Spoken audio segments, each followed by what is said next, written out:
ఓం గం గణపతియే నమః. శ్రోతలకు నమస్కారం. మన ఛానల్కు స్వాగతం. శ్రీ పద్మ మహాపురాణం సృష్టిఖండం 29వ భాగం.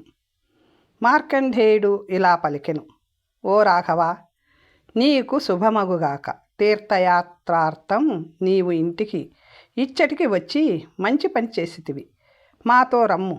ఇహలోకములోను పరలోకంలోనూ ఉన్న వారితో సంబంధం కలిగించు అవియోగ భావిని దర్శించుము. ఆ సమయంలో లక్ష్మణాగ్రజుడు దశరథుని, భరతుని, శత్రుఘ్నిని, ఇతర నగరవాసులను స్మరించెను. ఈట్లు తలుచుకొనుచుండగా సంధ్యాకాలం అయ్యెను. శ్రీరాముడు మునులతో పాటు సంధ్యోపాసన చేసి రాత్రి మునులతోనూ భార్యతోనూ తమ్మునితోనూ నిద్రించెను. రాత్రి గడిచిన పిమ్మట శ్రీరాముడు తమ్ములతోనూ తల్లిదండ్రులతోనూ అయోధ్య ఎందుండెను. అనేక మంది బంధువులు మునులు చుట్టూ ఉండగా మంగళకరమైన వివాహం జరిగినది. సీతాలక్ష్మణులు కూడా అలాగే దర్శించిరి. మరునాడు ఉదయాన్ని దానిని మునులకు చెప్పగా మునులు అది సత్యమని పలికిరి. చనిపోయిన వ్యక్తిని దర్శించుటకు శార్థము అవశ్యము. పితరులు సదా వృద్ధిని కోరుకుందురు, అన్నమును కాంక్షింతురు. భక్తి కలిగిన వారికి కలలో దర్శనమిచ్చెదరు. ఓ రాఘవ, 14 సంవత్సరములు నీకు తండ్రితోనూ తమ్ములతోనూ వియోగము కలుగదు. దశరథ మహారాజును ఉద్దేశించి శార్థమును ఆచరింపుము. నీ భక్తులైన ఈ ఋషులంతా విచ్చేసిరి. వారిలో నేను, జమదగ్ని, భరద్వాజుడు, లోమసుడు, దేవరాతుడు, శమీకుడు ముఖ్యులు. మహాబాహు, కావలసిన సంభారములను ఏర్పరచుము. ముఖ్యముగా కావలసినవి కూరగాయలు, పిండి వంటలు, రేగుపండ్లు, ఉసిరికాయలు, పక్వానికి వచ్చిన శ్రీఫలములు, వివిధ రకములైన మూలములు. వివిధ రకములైన ఆహార పదార్థములతో వ్రతనిష్ఠుడవు కమ్ము. శార్ధదానముతో విప్రులకు సంతృప్తిని కలిగించుము. పుష్కరారణ్యమునకు వెళ్ళి ఆచారముతో ఆహార నియమములతో నీ పితరులకు తర్పణములు అందజేయము. ఇలా చేసిన వాడు అశ్వమేధయాగ ఫలమును పొందును. మేము స్నానార్థము పుష్కరమునకు వెళ్ళెదము అని పలికి వారందరూ వెళ్ళిపోయిరి. అంతటా రాముడు లక్ష్మణునితో, యజ్ఞమునకు అనువైన పవిత్ర మృగమును తీసుకొని రమ్ము. శుద్ధమైన కన్నులు గల కుందేలును తీసుకొని రమ్ము. కృష్ణశాఖమును, తేనెను, దానిమ్మ పండ్లను, వివిధ రకముల మూలములను, ఫలములను తీసుకొని రమ్ము. లక్ష్మణుడు రాముని ఆజ్ఞానుసారము చేసెను. రేగుపండ్లు, గరగకాయలు మొదలైన శాఖములను, మూలములను కుప్పలుగా తెచ్చెను. జానకీదేవి వాటినన్నిటినీ వండి శ్రీరామునికి చెప్పెను.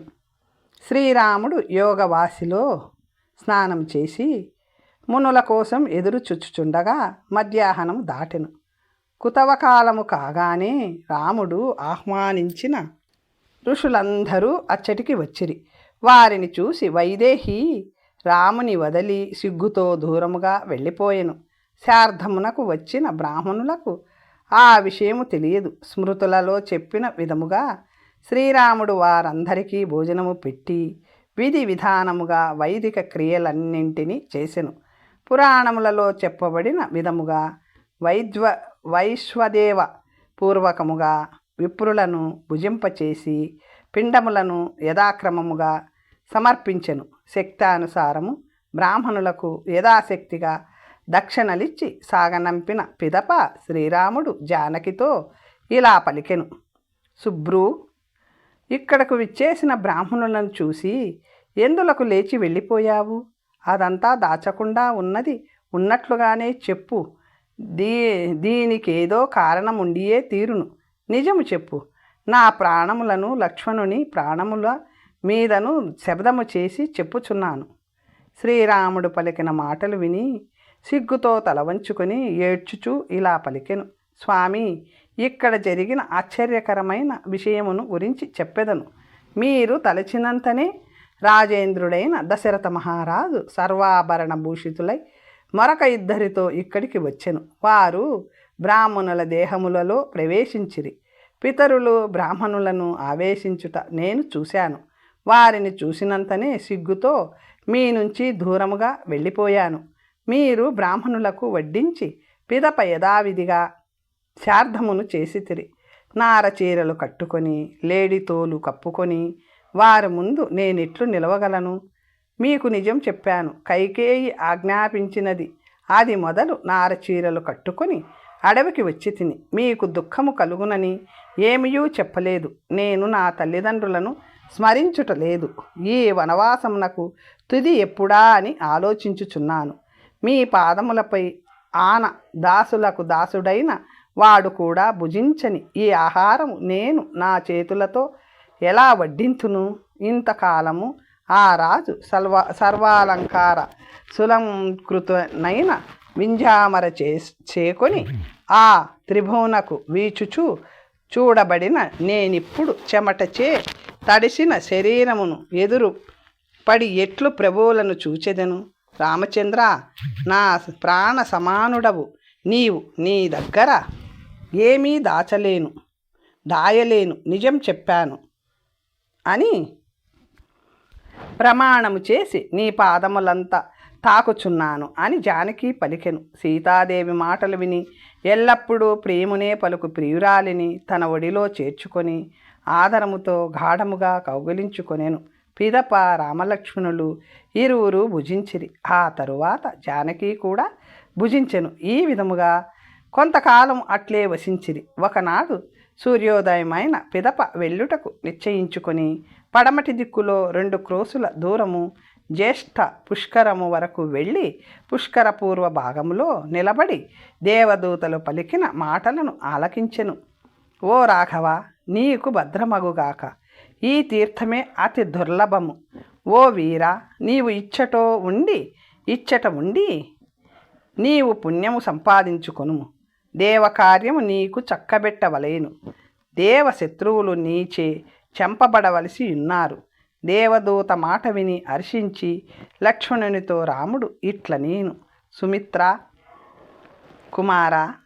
కుమారా, దేవదేవుడగు బ్రహ్మ అనుగ్రహమునకు పాత్రుడనైతిని. లక్ష్మణ, ఇక్కడ ఒక ఆశ్రమం ఏర్పరచుకొని 1 నెల రోజుల పాటు కాయశోధనము అంటే శరీర శుద్ధి చేసుకొనుటకు వ్రతమాచరించెదను. లక్ష్మణుడు అలాగే అని పలికెను. శ్రీరాముడు పుష్కరములో విధి విధానముగా పిండదానాదులను శార్ధములను ఆచరించి పితరులను తృప్తిపరచెను. పుష్కరములో పితరులకు తుష్టిని కలిగించే 5 నదులున్నవి. అవి కనక, సప్రభ, నంద, ప్రాచి మరియు సరస్వతి అనునవి. శ్రీరాముడు ప్రతిరోజు తండ్రికి తర్పణములు ఇచ్చి తరువాత ఇతరుల పితృదేవతలకు కూడా తర్పణములు ఇచ్చెను. అప్పుడు శ్రీరాముడు లక్ష్మణునితో, లక్ష్మణ, నీవు వెంటనే పుష్కరము నుంచి నీరు తీసుకొని రమ్ము. కాళ్ళకు కడుక్కొని చాపపై పరుండుము. తెల్లవారిన పిదప దక్షిణ దిక్కుకు వెళ్ళెదము అని పలికెను. ఆ మాటలు విని లక్ష్మణుడు, సీత, నీరు తీసుకొని వచ్చునుగాక. నేను ఇక నీకు దాసునిగా ఉండను. ఈమె నాకంటే పుష్టిగా బలముగా ఉన్నది. ఈ భార్యతో నీవేమి చేయుదువు? నీవు ఈమెను సదా రక్షించుచున్నావు. ఈమె నన్ను కష్టపెట్టుచున్నది. నీవు కూడా నన్ను కష్టపెట్టుచున్నావు. నీ కోసం నేను సదా ఆకలి దప్పులను అనుభవిస్తున్నాను. సందేహము లేదు. ఇక మరణించిన తరువాత భార్యాపుత్రులు ధనము తనతో రావని బుద్ధిమంతులు చెప్పుదురు. కైకేయి కోరిక తీర్చడానికి నీ తండ్రి నిన్ను అడవులకు పంపించాడు. ఏ ఇబ్బంది లేకుండా మరణించాడు. దశరథుడు మరణించిన ఆ కైకేయి రాజ్యము, బంధువులు ఇక్కడే ఉన్నారు. మహారాజు ఒక్కడే అందరినీ వదిలి వెళ్ళిపోయెను. సీత కూడా నీతో వచ్చునని నేననుకోవటం లేదు. ఓ రాఘవ, ఆమెతో నీవిప్పుడు ఏమి చేయుదువు? మునుపెన్నడు ఈ విధముగా మాటలాడని లక్ష్మణుడు ఇలా మాటలాడుట విని సీతారాములు బాధపడిరి. అప్పుడు సీత లక్ష్మణుడు చెప్పినవన్నీ చేసెను.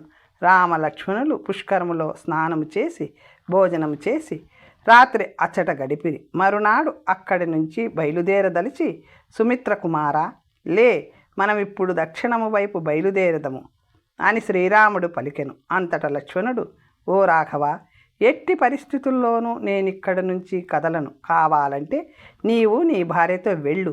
నేను వేరే ఏ అడవికి కానీ అయోధ్యకు కానీ వెళ్ళను.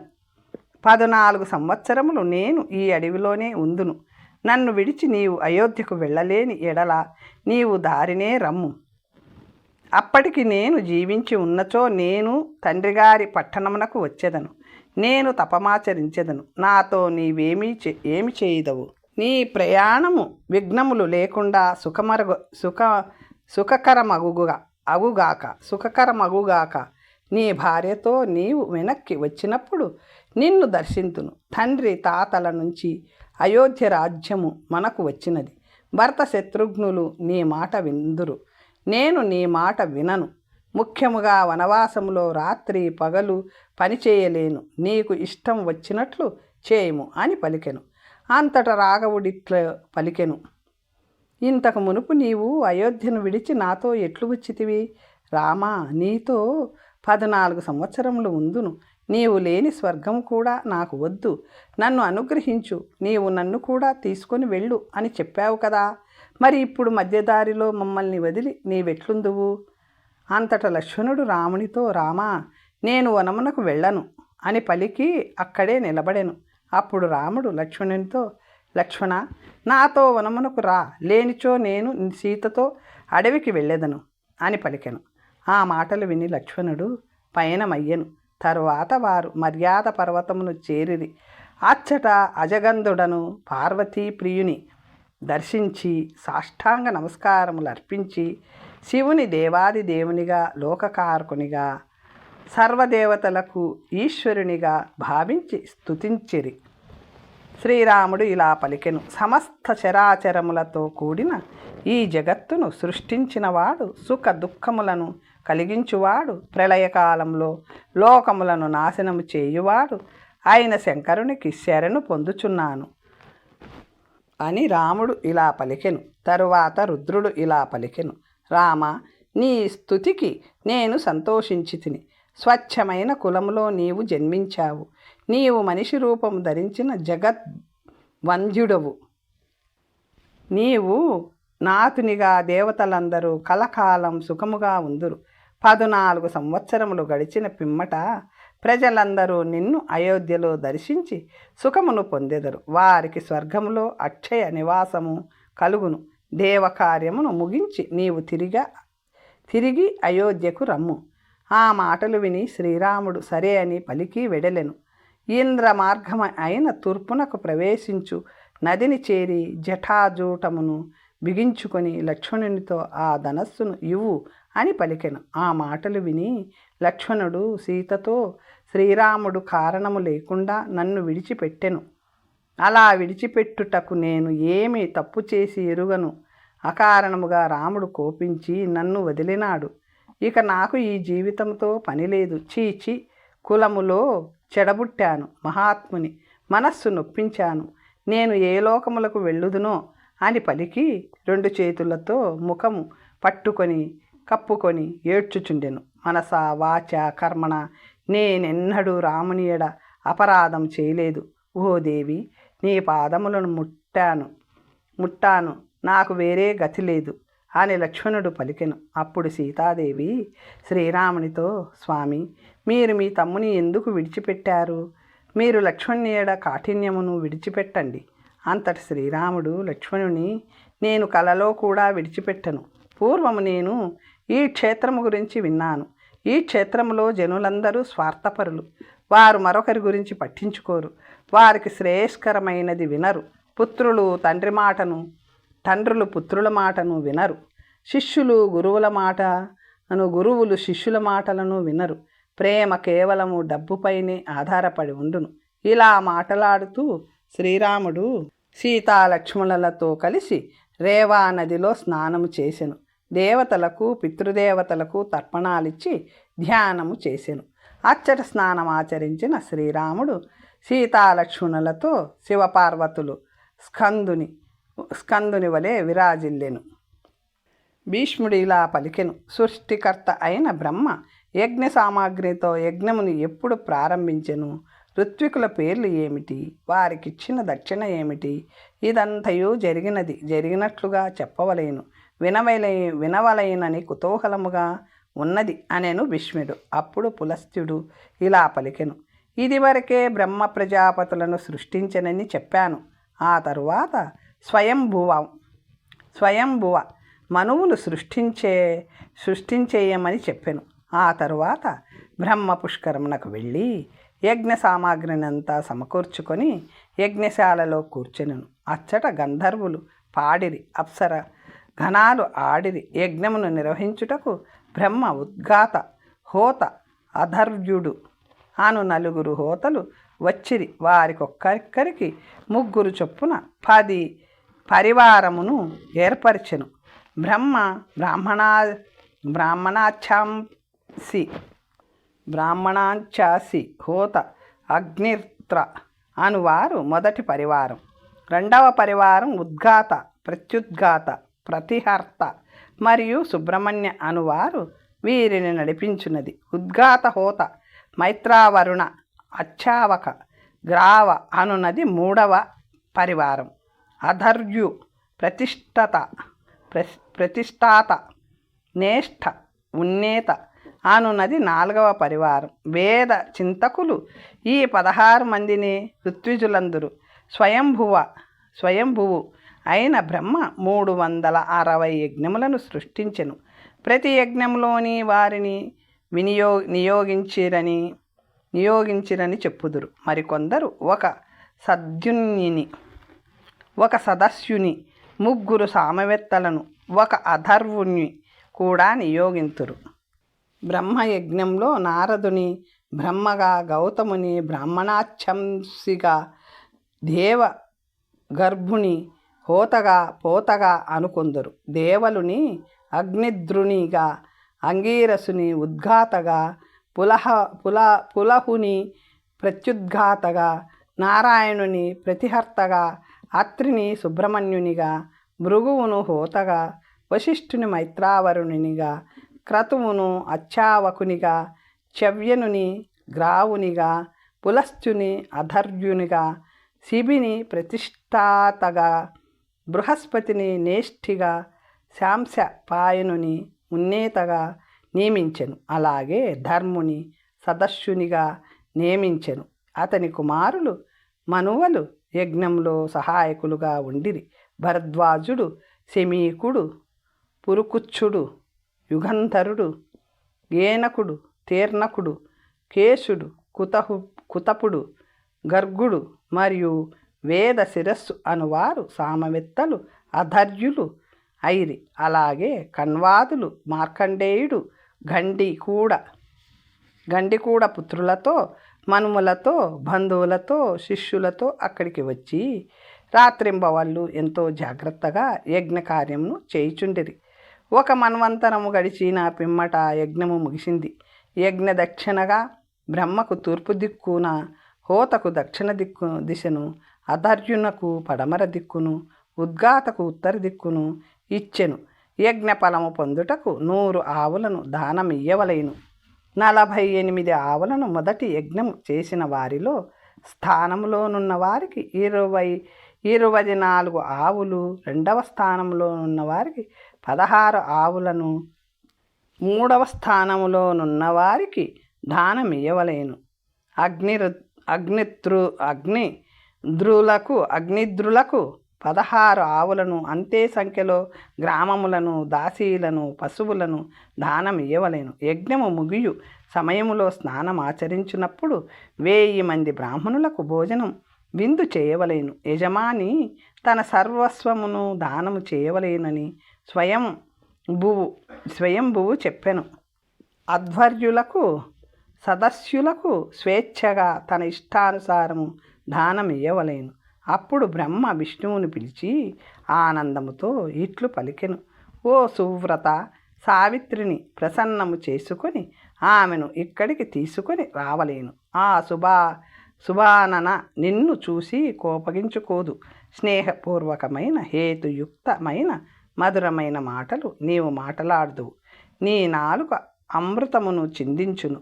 నీ మాట వినని వారు ఎవ్వరూ లేరు.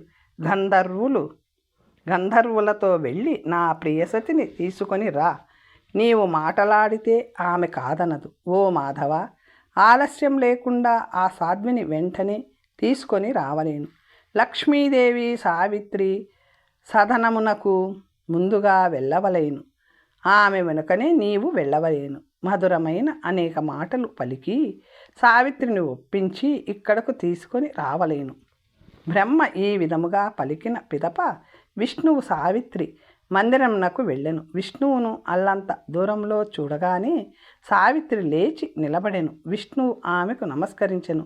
ఓ దేవేసి, ఓ బ్రహ్మపతి, నీకు నా నమస్కారములు. నీకు నమస్కరించిన వారి పాపములన్నీ నశించును. నీవు పతివ్రతవు, మహానుభావురాలు. బ్రహ్మ నిన్ను రాత్రింబవళ్ళు చింతించుచున్నాడు. అతని హృదయంలో నీవే ఉన్నావు. కావాలంటే నీ సఖి భృగుపుత్రి లక్ష్మిని అడుగు. ఓ సులోచన, నా మాటలు నమ్ము. పిదప సౌరి ఆమె వద్దకు వెళ్ళి, దేవి, నన్ను క్షమించు, నీకు నమస్కారం అని పలికి ఆమె చరణములను స్పృశించెను. ఆమె వెంటనే పాదములను వెనక్కి తీసుకొని విష్ణువును తన చేతులతో పట్టుకొని, ఓ అచ్యుత, నేను అంతా క్షమించాను. పుత్ర, లక్ష్మి ఎల్లప్పుడూ నీ హృదయంలో ఉండునుగాక. నీవు తప్ప దేవి ఎందును ఆమెకు ఇష్టం ఉండదు. భృగుపత్ని పుత్రిక అయిన ఈమె నీ పత్ని. దేవదానవుల ప్రయత్నము వలన సముద్రపుత్రికగా ఆమె తిరిగి అవతరించును. దేవత్వమందు ఆమె దేవ శరీరురాలు, మనుష్యత్వమందు ఆమె మనుష్య శరీరము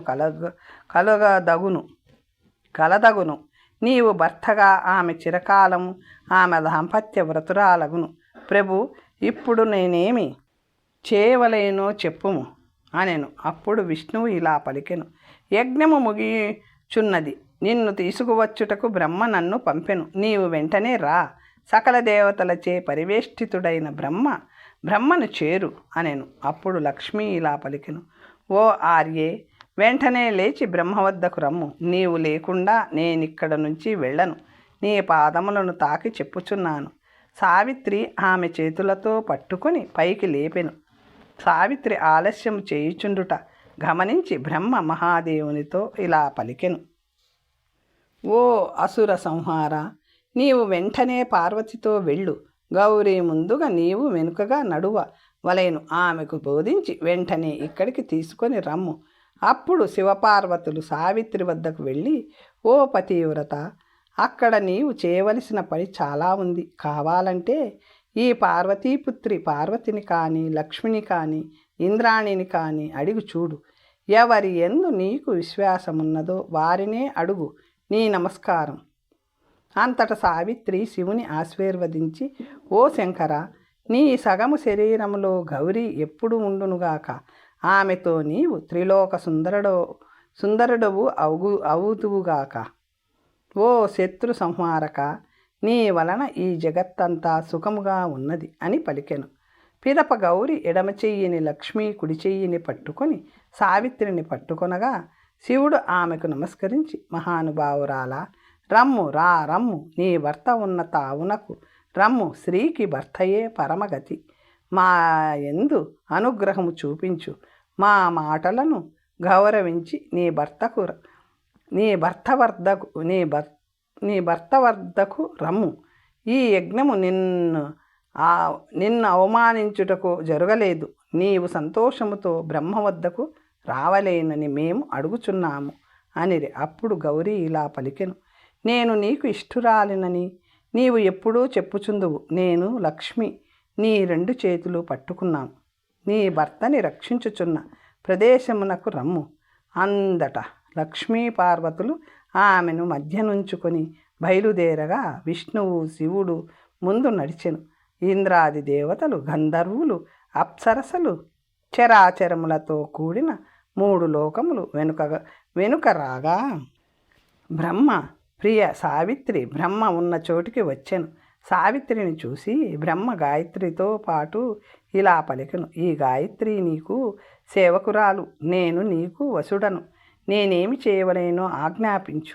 బ్రహ్మ మాటలు విన్న సావిత్రి సిగ్గుతో తలదించుకొని ఏమీ మాటలాడకుండా ఉండెను. బ్రహ్మ సూచనపై గాయత్రి సావిత్రి పాదములపై పడి, నీకు అపరాధము చేసి తిని నన్ను క్షమించు అని పలికెను. సావిత్రి పాదములపై పడి, నీకు అపరాధము చేసి తిని నన్ను క్షమించు అని పలికెను.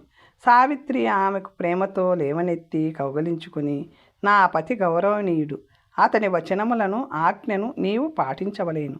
స్త్రీకి భర్తయే ప్రాణేశ్వరుడు. సృష్టికామందు బ్రహ్మ ఇలా చెప్పెను. స్త్రీలకు వేరే యజ్ఞములు, వ్రతములు, ఉపవాసములు అవసరము లేదు. భర్త చెప్పినది చేసిన చాలును. భర్తను నిందించు ఆడపడుచును స్త్రీ నరకమునకు వెళ్ళును. భర్త జీవించి ఉండగా ఉపవాస వ్రతమును చేయు స్త్రీ భర్త ఆయుష్ను తగ్గించును. ఇది తెలుసుకొని నీ భర్తకు ఇష్టము లేని పనిని ఎన్నడూ చేయరాదు. నీ భర్తకు కుడివైపుగా నీవెన్నడూ నిలబడరాదు. అన్ని పనులలో నేను అతనికి కుడివైపు నిలిచెదను, నీవు ఎడమవైపు నిలుపుము. నారదుడు పుష్కరుడు ఇరువైపులా ఉందురు. బ్రహ్మస్థానములు ఆయతనములు వేరే ఉన్నవి. సృష్టి జరుగుతున్నంత కాలము నేను వాటిని పొందెదను. పుష్కరములో మనమిరువురము బ్రహ్మకు ఇరుపక్కలా ఉండెదము. ఇందులో సందేహం లేదు. నీవు ఎడమ ప్రక్క ఉండుము. నా ఉపదేశమును విని నీవు సుఖముగా ఉండుము అనను. అప్పుడు గాయత్రి ఇలా పలికెను. నీవు చెప్పినట్లే నేను చేసేదను. నీ ఆజ్ఞను తప్పక పాటించెదను. నీవు నా ప్రాణ సమానురాలవు. ఓ దేవి, నేను నీకు చెల్లెలిని. నన్ను సదా రక్షించు. అంతటా బ్రహ్మదేవుడు విష్ణువుతో పాటు పుష్కరములో స్నానము చేసి దేవతలతో పాటు మిగిలిన వారికి వరములనిచ్చెను. ఇంద్రుని దేవతలకు, చంద్రుని నక్షత్రములకు, వరుణుని జలములకు, దివాకరుని జ్యోతిష్యములకు, దక్షుని ప్రజాపతులకు, సముద్రుని నదులకు, కుబేరుని ధనమునకు, రాక్షసులకు, శంకరుని సర్వభూతములకు, గణములకు,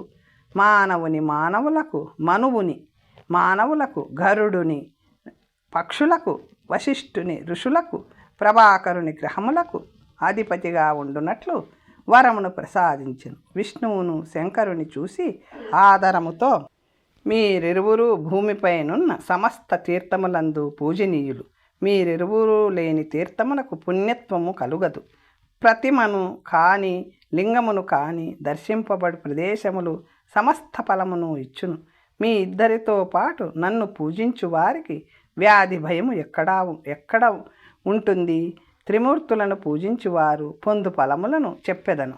వ్యాధులు, మనోవ్యాధులు, ఇబ్బందులు, ఆకలి, భయాలు, ఇష్ట బంధు వియోగము, అనిష్ట శత్రు సంయోగము, కంటి వ్యాధులు, నరాల వ్యాధులు, పిత్త, శూల,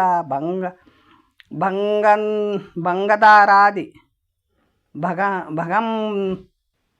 భగంధరాది వ్యాధులు, అభిచారము, భయము, ఆపస్మారము అంటే మూర్ఛ, విసూచి ఇవన్నీ పోయి అన్ని విధాల ఆరోగ్యము, దీర్ఘాయువు, సమృద్ధి కలుగును. అకాల మృత్యువు ఉండదు. గోవులు సమృద్ధిగా పాలిచ్చును. వృక్షములు సకాలములో ఫలించును.